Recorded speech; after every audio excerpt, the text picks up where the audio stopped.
The vast connection. The universe is vastly larger than the human mind can imagine.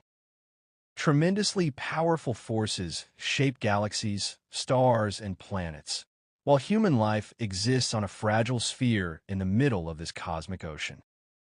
Exceedingly few people stop to think about how small we really are in this grand design.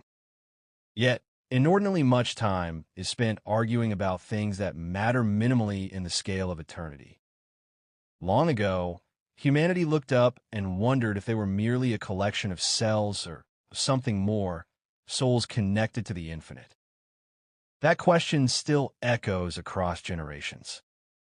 Solely by curiosity and imagination have we reached the stars.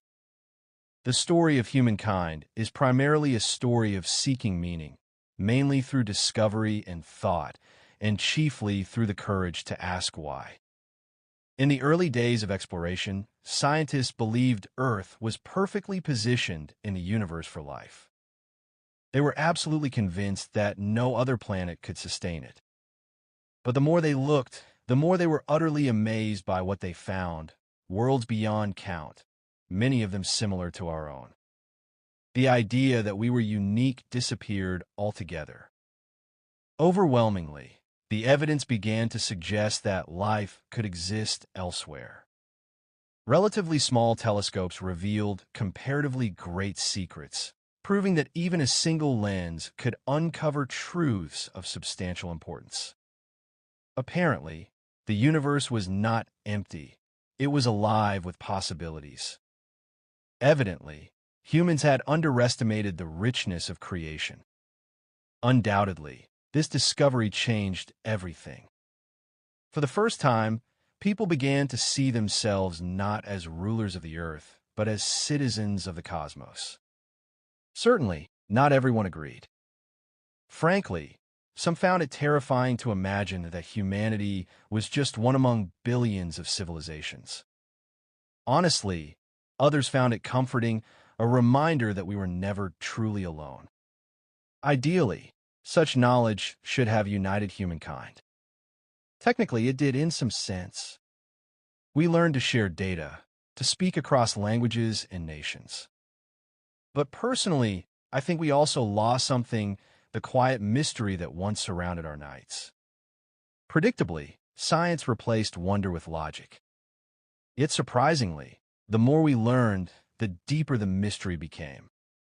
Ironically, every answer led to 10 more questions. The universe seemed endless, yet everything inside it was connected. Mercifully, that realization brought peace to many minds, knowing that life had meaning not because it was rare, but because it was part of something eternal. Some people wisely chose to live with gratitude, appreciating each sunrise as a miracle. Others foolishly continued to chase power, ignoring the lessons written in the stars. Understandably, humans began to search for purpose again. The night sky reminded them of their beginnings, dust from dying stars forming new life. Regrettably, many forgot that while we look up at the stars, we are also made of them. Every cell in our bodies carries the story of the cosmos. Scientists later found signs of other worlds where life might exist. Allegedly, radio signals were detected, faint but structured, unlike random noise. Reportedly, governments tried to hide the findings to prevent chaos. Theoretically, communication was possible, but practically, the distance was too great. The signals had traveled for thousands of years, crossing time itself before reaching us. Crucially, that discovery reminded humanity of one important truth. Time and space are not barriers, but bridges. Essentially, everything that has ever existed is still connected, like threads woven into a single, infinite fabric. As technology evolved, people started building colonies on Mars and beyond. Life on other planets became reality.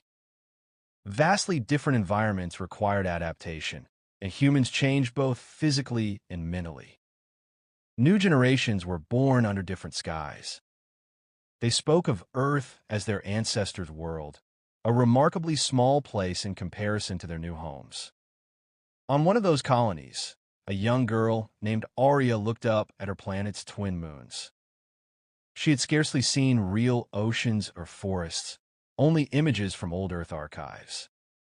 Yet she dreamed of them every night. Her teachers told her about ancient scientists, those who carried out the first missions, who chiefly sought not wealth but knowledge. Arya felt a deep connection to them.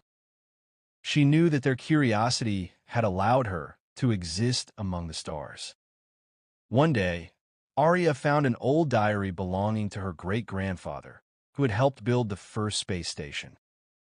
His words read, "We left Earth not to escape it, but to understand the universe perfectly, and in doing so, to understand ourselves." Those words stayed with her. She realized that even though humanity had advanced tremendously, it still faced the same emotional questions. Who are we? Why are we here? Years later, when she became a scientist herself, Arya discovered something extraordinary, a repeating signal hidden deep in cosmic radiation. It was exceedingly complex, more than any human code.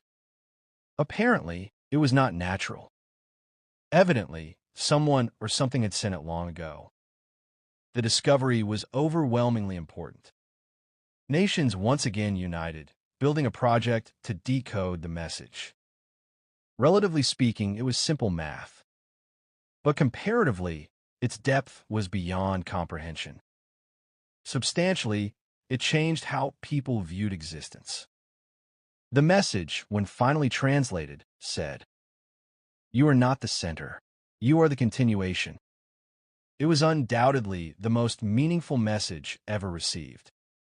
Certainly, no one could explain who sent it. Frankly, some believed it was divine. Honestly, others thought it came from an advanced civilization. Ideally, it didn't matter because personally, Arya understood its essence. Humanity was never meant to be alone. It was part of a story still unfolding. Technically, the message proved nothing about God or aliens. But predictably, it inspired new art, music, and science. Surprisingly, it also brought humility. People started living more simply, focusing on kindness and learning. Ironically, after reaching the